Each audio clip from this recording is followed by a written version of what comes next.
Ha habido, hay y habrá mañaneras. La mañanera se vuelve un permiso para agredir. Estoy escribiendo un libro de todas las veces que usted me ha aludido. Entonces, están muy nerviosos los adversarios.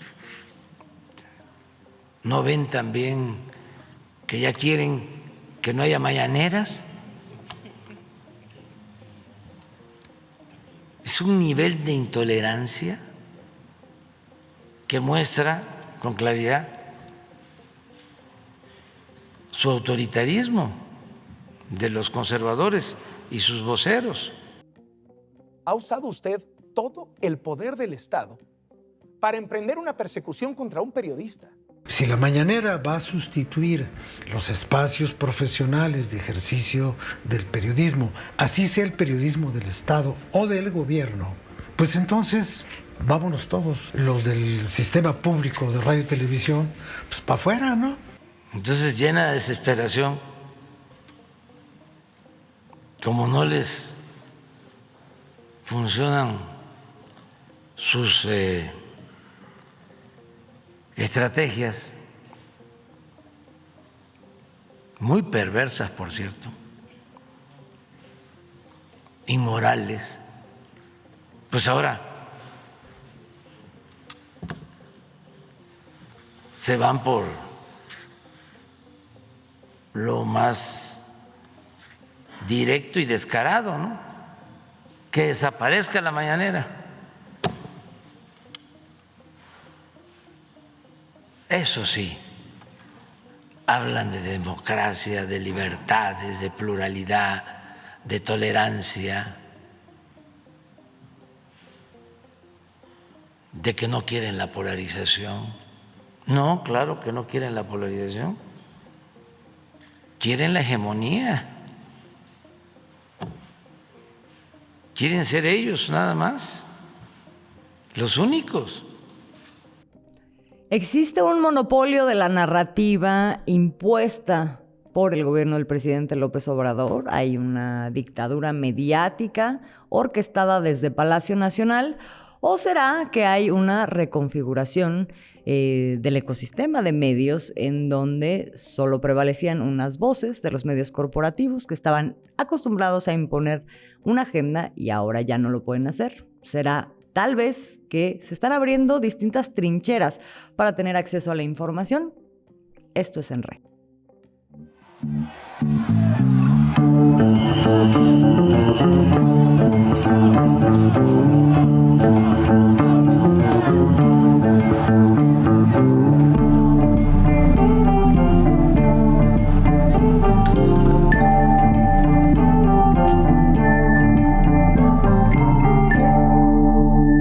Bienvenidos a otro episodio de En Re. Somos Alina Duarte, Oscar Camacho y Azul Alzaga.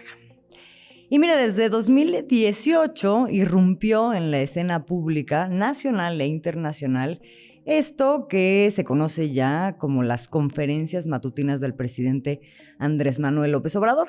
Son 2-3 horas de la mañana a partir de las 7 de la mañana en donde el presidente de México rinde cuentas sobre sus acciones de gobierno, sus obras, sobre cómo funciona la administración, cosa que luego ni conocíamos. También desmiente un montón de mentiras que se dicen en los medios de comunicación y sobre todo interpela a ciertos sectores que estaban acostumbrados a tener mucho poder económico, pero también poder narrativo a través de los medios de comunicación. Ahora estos están siendo interpelados por el presidente. Al día de hoy han transcurrido más de 1,000 conferencias matutinas a lo largo de toda esta administración, pero la historia no empezó aquí. Oscar. Sí, efectivamente, como muy bien dices, Azul, Alina. La conferencia mañanera tiene su origen aquí en nuestro país en el año 2000, cuando Andrés Manuel López Obrador gana la jefatura de gobierno de la Ciudad de México y a partir de entonces establece como una forma política nueva de trabajo llegar muy de madrugada al antiguo Palacio del Ayuntamiento revisar todos los mecanismos y todos los reportes que tenía de seguridad, y de ahí, ya con toda la información que le proporcionaban previamente, pasarse a dar una conferencia a los reporteros y a las reporteras que acudían a cubrir su fuente. Resultó una novedad. Empezó a ser criticado, le empezaron a decir que por qué tan temprano un político se levantaba para dar cuentas, pero él desde ese momento dejó en claro pues, que tenía una manera diferente, ¿no?, de comunicar, y le empezó a dar muy buen resultado. Esta conferencia mañanera se debió de haber continuado después del 2006, pero el fraude electoral de Felipe Calderón hizo que durante 6 años estuviera interrumpida. Luego vino el gobierno de Peña Nieto y de la misma manera pues no se realizó. Y cuando el presidente López Obrador gana en el 2018, una de sus primeras acciones de gobierno es desde el primer día retomar las conferencias mañaneras y establecerla como el principal mecanismo de comunicación que tiene con la gente. Por ahí viene la parte de dónde sale esta conferencia, ¿no? Sí, y hoy por hoy, digamos, eso empezó allá y ahora ha tomado otra dimensión. Hoy la conferencia matutina pues refleja cambios en la agenda de medios, ya comentábamos, donde ya no prevalecen las mismas voces que antes establecían la gente desde las 5 o 6 de la mañana con ciertas portadas que eran inapelables, ¿no? Nadie las podía discutir, y ahora cambia, digamos, el centro desde el cual se establece la agenda pública en el país. Pero además se ha vuelto una fuente directa de información de un montón de gente, una mayoría de población que diariamente están atentos a ver qué es lo que informa el presidente, y pueden ver a la gente en distintos espacios y en las escenas que uno nunca hubiera pensado, desde sus celulares, en el metro, en los restaurantes.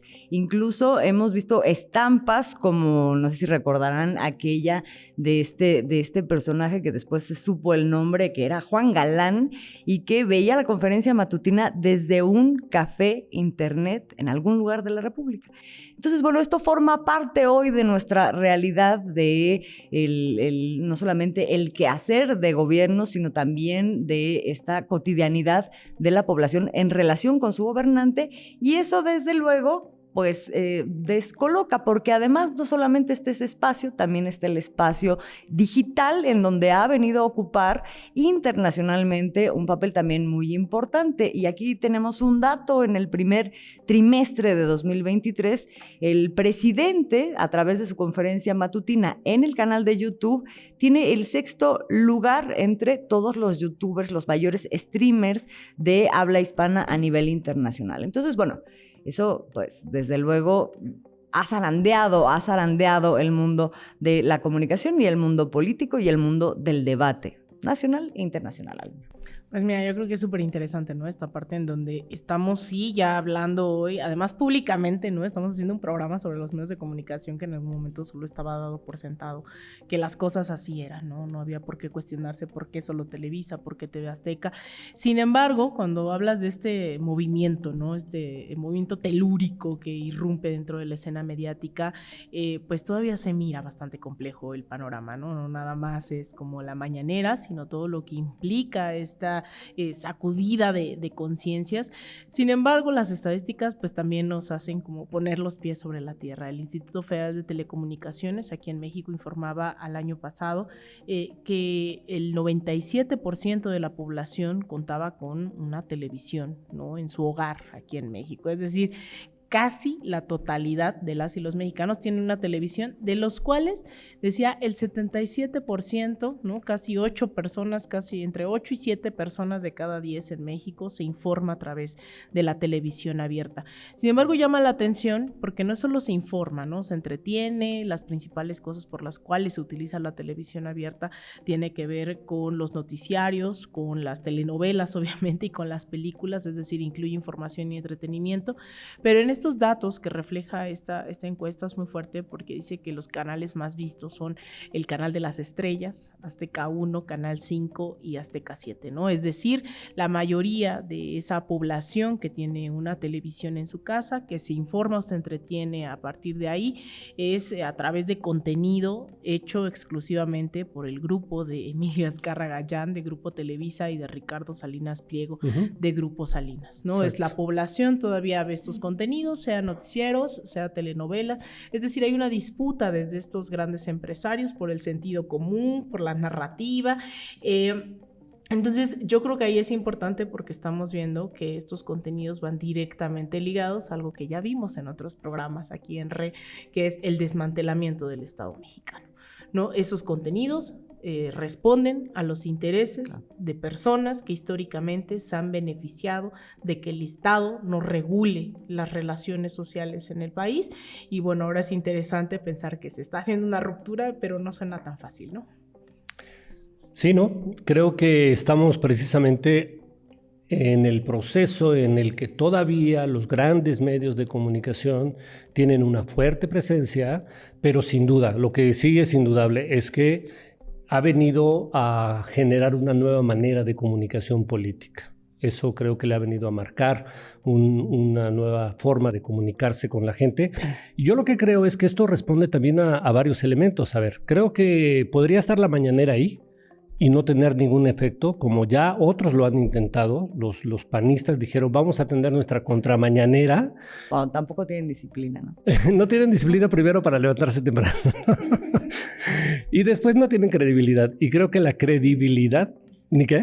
No tienen ni que informar. También no tiene nada de qué informar, tienes toda la razón. Entonces son varios elementos, efectivamente. Fíjate que pareciera una broma, pero no es broma, porque efectivamente el presidente tiene credibilidad. O sea, la gente que lo ve le cree porque constata que lo que está diciendo no son mentiras. La gente puede ver que si habla de programas sociales, hay programas sociales en beneficio de la gente. Que si habla de que se están haciendo obras para la gente, hay obras que se están haciendo. Y entonces eso le da credibilidad.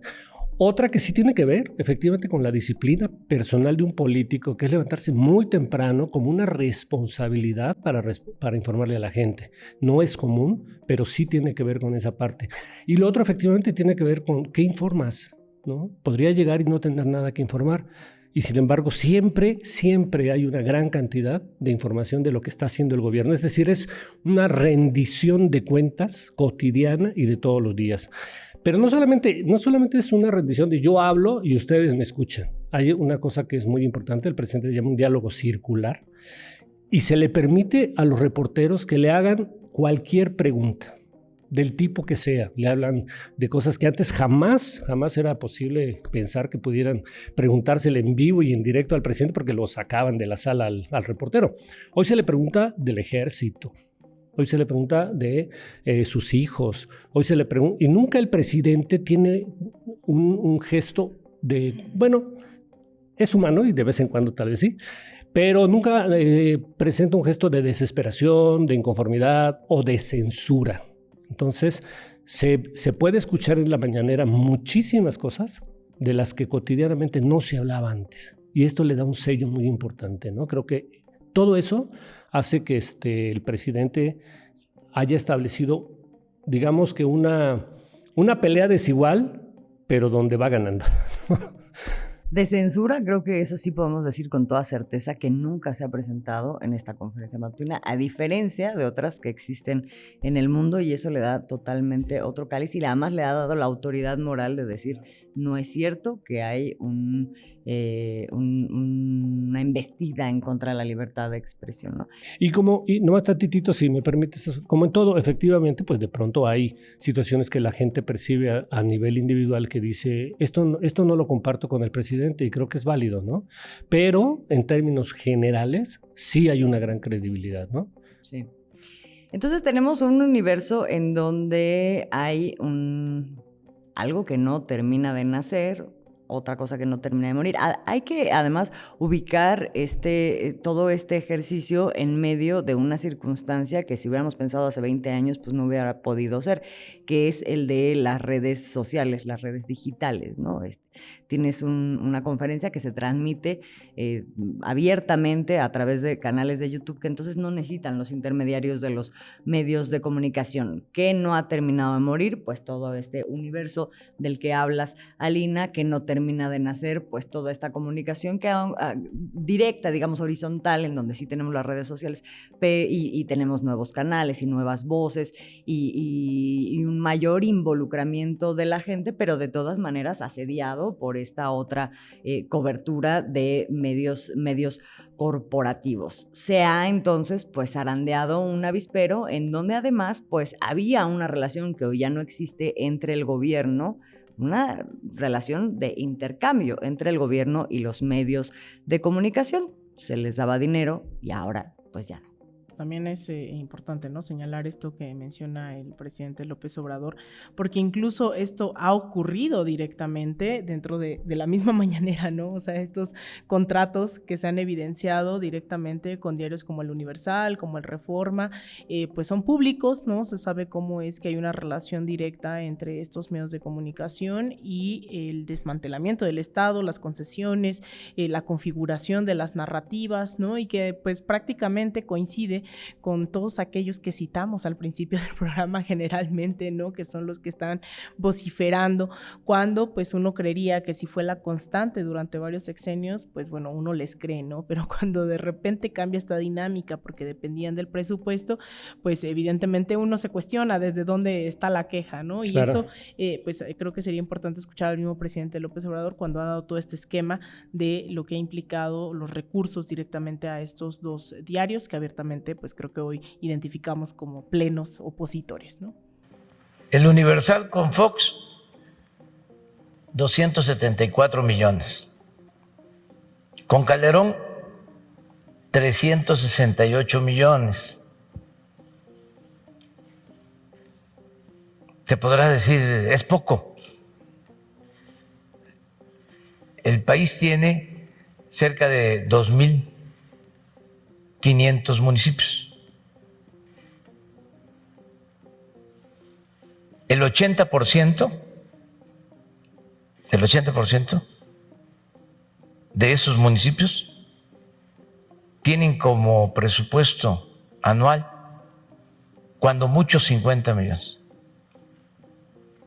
El 80% de los municipios de México.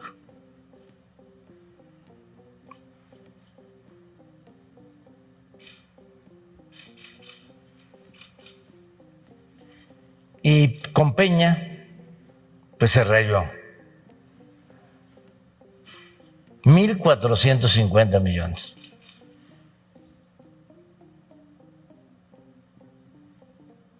En total, el Universal, 2.092 millones. A esto habría que agregar que les dieron crédito de Nacional Financiera. El caso del Reforma, 292 millones con Fox, con Calderón 404 y con Peña 291. Bueno, vemos ahí toda una red de una especie de colusión, una complicidad que existe o existió históricamente entre los gobiernos y los medios de comunicación a partir de este intercambio que era un negocio y que seguramente además es la punta del iceberg nada más, porque no solamente estamos hablando de este intercambio, también había otra serie de negocios y otra serie de complicidades que ahora pues han sufrido un recambio y por lo tanto enojos.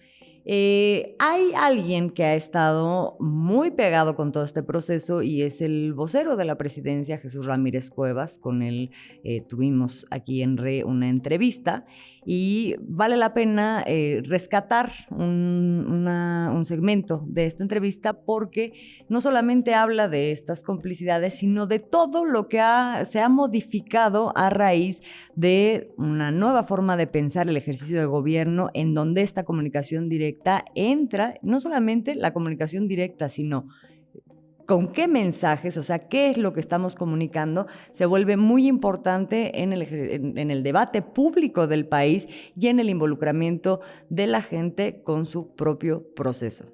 Vamos a escuchar. esta conferencia matutina inaugurada y toda esta forma de ver y de ejercer el gobierno, pues evidentemente termina un ciclo próximamente con el presidente Andrés Manuel López Obrador, pero se espera que haya una continuidad. Y para quien llegue, ¿cuál es la idea de lo que ahora la gente ya sí o sí está exigiendo? Pues está exigiendo información, está exigiendo explicaciones y está sobre todo, pues como uno lo ve en este empoderamiento ciudadano, pues que las decisiones le beneficien directamente, eso es real, ¿no? Entonces creo que pues estas características de la comunicación también están generando estos cambios en el comportamiento político de la sociedad y implica también un cambio de la relación entre los gobernantes y los gobernados. Esto es un proceso, no es de la noche a la mañana, pero la contribución que el gobierno y el presidente Andrés Manuel López Obrador ha hecho a través de las conferencias mañaneras es avanzar en poco tiempo en procesos de toma de conciencia que a veces duran ciclos muy largos, porque el presidente está trayendo la historia para explicar el presente. O sea, por lo tanto, también está educando. Venimos de una política afásica, de la ausencia de memoria. Para poder dominar una sociedad hay que despojarla de su identidad y de su memoria. Y obviamente de sus derechos. Pero la comunicación a través de la conferencia mañanera lo que ha reafirmado es la identidad y el orgullo de ser mexicano, el orgullo de nuestra historia, el conocimiento de la historia y cómo esta nos ayuda a entender el presente. Porque somos un país que ha luchado por sus derechos, por su soberanía. Y si vemos este proceso como un continuo, que eso es lo que ha hecho la Cuarta Transformación, por eso es la Cuarta Transformación, porque está apelando el proceso histórico de la conformación del Estado mexicano, pero también de la sociedad mexicana en sus diferentes cambios. La independencia, la reforma y la revolución implicaron avances institucionales, avances sociales, una reafirmación de derechos que, bueno, muchas veces han sido promesas, la sociedad o los pueblos han luchado y luego no se ven beneficiados por los cambios, ¿no? Pero este permanente defensa de los derechos, esta permanente rebelión de los pueblos, este constante cuestionar el poder político conservador o autoritario o de beneficio solo para una minoría, ha sido una constante de este país. Bueno, ahí está este fragmento y la entrevista completa la puede ver en nuestro canal de YouTube, el canal de Raíz Media en YouTube, ahí puede ver la entrevista completa. Y mientras tanto, pues vamos cerrando aquí, Alina, Oscar. Alina, ¿por qué este ejercicio, el ejercicio de la conferencia matutina del presidente López Obrador, que ha tenido su evolución, pues tampoco ha sido la única? Sí, de hecho, esta batalla comunicacional se torna cada vez más fundamental, sobre todo en el desarrollo, ¿no?, de las tecnologías, abiertamente las campañas de desinformación masivas que han ocurrido en los últimos 20 años, golpes de estados acompañado directamente de pues, un brazo mediático, un brazo jurídico y específicamente los medios de comunicación. No todo ha sido ver la vida pasar y qué hace la derecha, ¿no?, sino también la izquierda, quienes han asumido como gobiernos progresistas en la región, han tomado algunas medidas, ¿no? Entonces, aquí en México se mira novedoso por las particularidades que cobra en pleno siglo XXI, bajo un liderazgo como Andrés Manuel López Obrador, pero ya en los últimos 20 años en el continente tuvimos otras experiencias, y una de ellas es la llamada sabatina, ¿no?, del expresidente ecuatoriano Rafael Correa, que de forma itinerante daba estas conferencias en diferentes ciudades, ¿no?, de Ecuador, y que llegó durante su mandato a cerca de 523 ocasiones, y llamaba la atención que justo la última de sus transmisiones logró aglutinar a cerca de 10,000 personas para esa emisión, ¿no? Eran entre mítines, pero un esfuerzo comunicacional muy interesante. Todos los sábados, ¿no?, la gente religiosamente escuchaba también a un gobierno que tenía bastante aprobación. El otro, que ya hemos hablado también de los estigmas que hay detrás de toda la revolución bolivariana, pues evidentemente es Hugo Chávez, ¿no? Este programa programa Aló Presidente, que acompaña todo el proceso de la Revolución Bolivariana, que incluso llega a un punto muy interesante en el cual el presidente Chávez reflexiona que esta batalla comunicacional no tiene que ver solo con dar los informes de lo que está ocurriendo con la misión Vivienda, con la misión Robinson en materia de salud, educación, etcétera, sino que además se plantea un proceso formativo hacia todos y todas las venezolanas, y comienza con su Aló Presidente teórico, ¿no? En donde empieza a hablar con el capital de Marx al lado, ¿no? Empieza a decir el capitalismo es tal, las comunas son esto, y hay mucha aceptación, y creo que eso explica, ¿no? Más allá de este estigma que hay sobre Venezuela, explica bastante por qué a muchos gobiernos los derrocaron y Venezuela sigue ahí, ¿no? Entonces creo que ese es muy importante, además de apuestas muy importantes también en la región como proyecto regional, como lo ha significado Telesur, ¿no? Que fue algo conceptualizado, imaginado tanto por Hugo Chávez como por Fidel Castro, una apuesta por desmantelar directamente narrativas de Estados Unidos como CNN, como Fox News, que era de donde se enteraba, ¿no? La gente solo en ese momento, digamos internacionalmente, y deciden crear esta apuesta que es Telesur, y que incluso en algún momento, si no fuese por el bloqueo, hubiese continuado también la versión en inglés, que eso era muy interesante porque tenía corresponsalías en Palestina, ¿no? En China directamente. Entonces se ha repensada.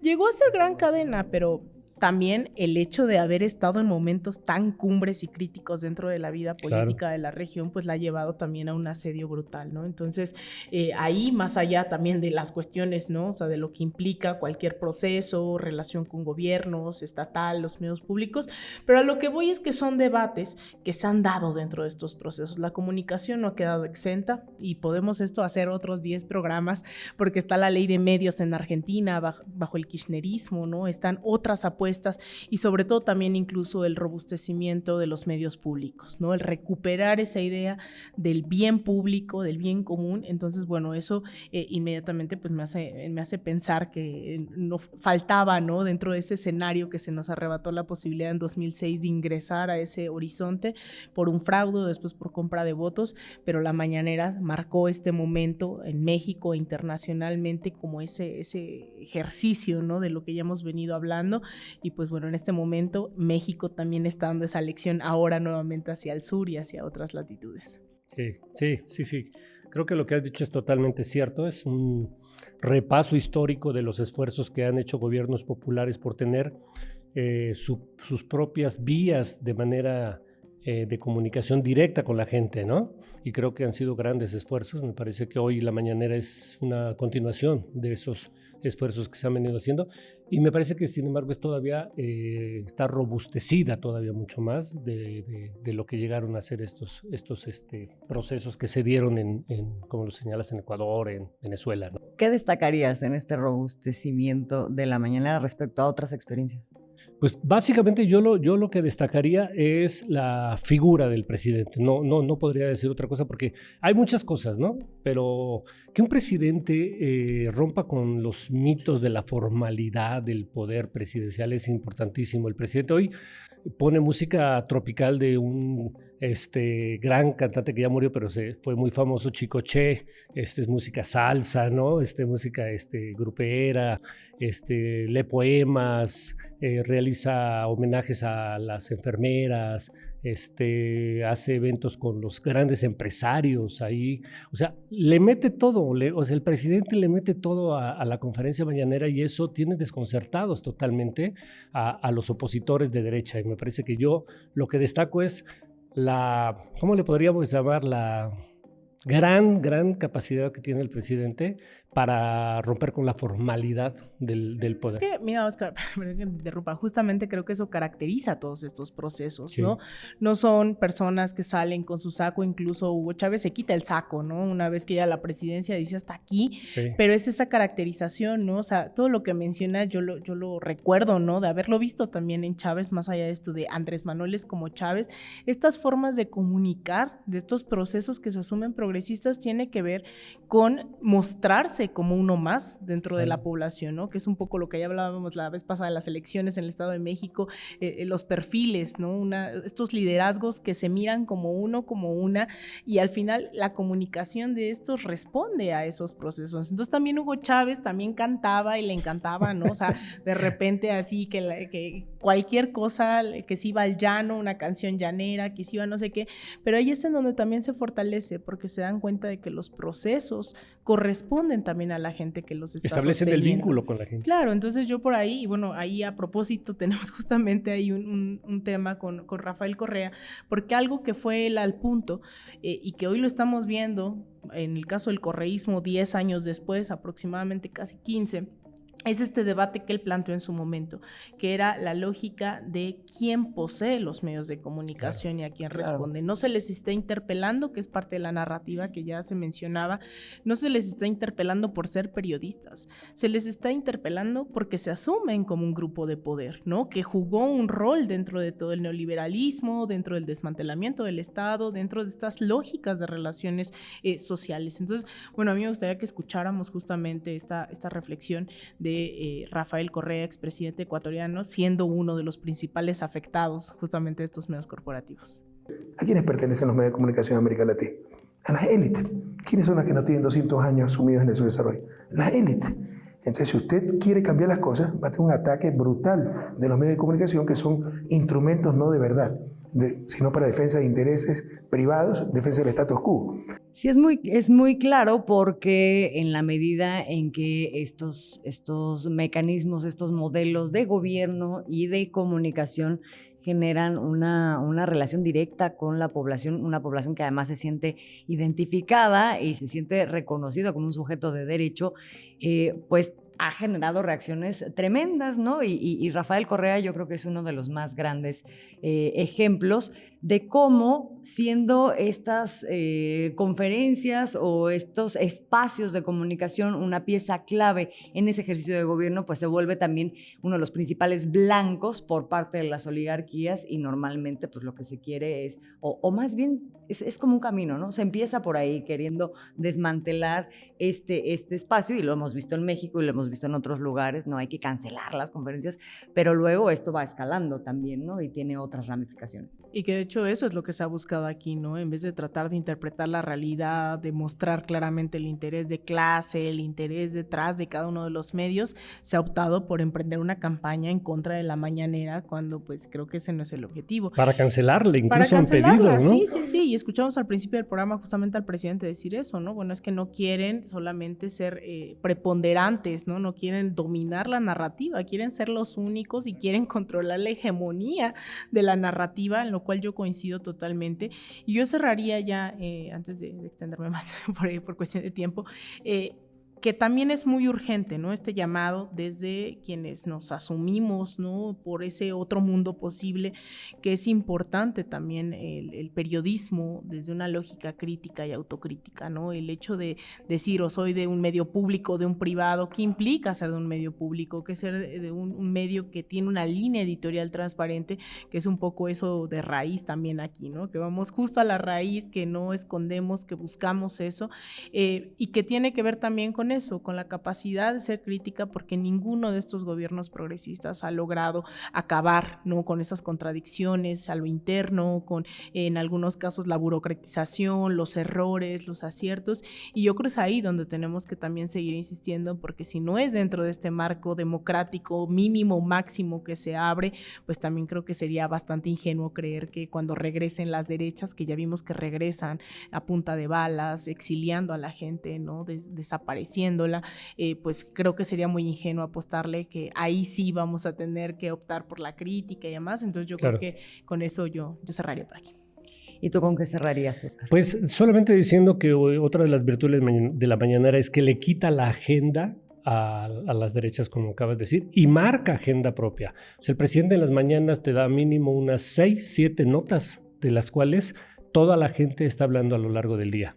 Y entonces eso hace que los otros medios tengan que reproducirlo, porque es nota y no pueden eludirla, ¿no? Entonces yo también creo que estamos ante un parteaguas en los procesos de comunicación política, y que los periodistas lo que acaba de decir Alina. Es una gran discusión que está ahí pendiente. Yo creo que tenemos que hacer un programa de cuál es el papel de los medios públicos ante gobiernos con identidad, ¿no? Similar o con la que uno simpatiza. Pero me quedo con que la mañanera es la gran revolución de la comunicación política en México. Bueno, pues ese es un gran programa. ¿Qué papel tienen los medios públicos? Y otro creo que podría ser también qué va a pasar con la conferencia matutina después de que acabe este gobierno que ha instaurado todo el modelo de comunicación, también a partir pues de una figura que es el presidente Andrés Manuel López Obrador. Esto se va a institucionalizar, no se va a institucionalizar, tendrá el mismo éxito, el mismo carácter. En fin, da para todo un programa nuevo, pero por lo pronto ahora nos vamos a despedir. Somos Alina Duarte, Óscar Camacho y Azul Alzaga. Esto es En Re, una colaboración con De Raíz y Canal Red. Muchas gracias y hasta la próxima.